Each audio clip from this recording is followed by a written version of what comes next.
पोइ during the journey of life में goal setting तमामु ज़रूरी आहे।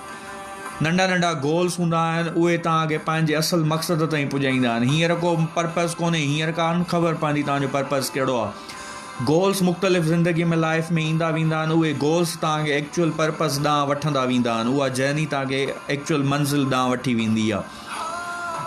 एग्ज़ाम्पल, तव्हांखे काॾे ट्रेवल करिणो आहे त ज़ाहिर आहे उहो तव्हां पहिरियां डिसाइड कंदो त काॾे वञिणो आहे ऐं काॾे जेको आहे कहिड़ी बस पकड़नी आहे, कहिड़ी गाॾी वठणी आहे। जॾहिं मंज़िल तय हूंदी आहे त उन तरफ़ जी डायरेक्शन असां वठंदा आहियूं। जेकॾहिं गोल सेटिंग न आहे त पोइ सिंपल वर्ड में इहो अथव त तव्हां रोल आहियो। जेकॾहिं गोल सेटिंग आहे त तव्हां मुसाफ़िर आहियो।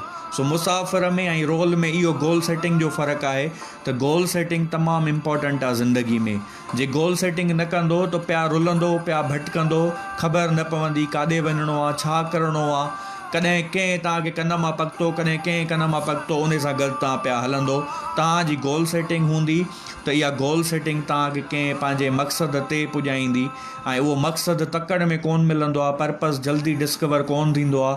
उहो हिकिड़ो स्लो स्टेज वाइज़ जेको आहे डिस्कवर थींदो वेंदो आहे। बट गोल ज़रूरी आहे लाइफ में। सो गोल सेटिंग करणु शुरू कयो बाबा।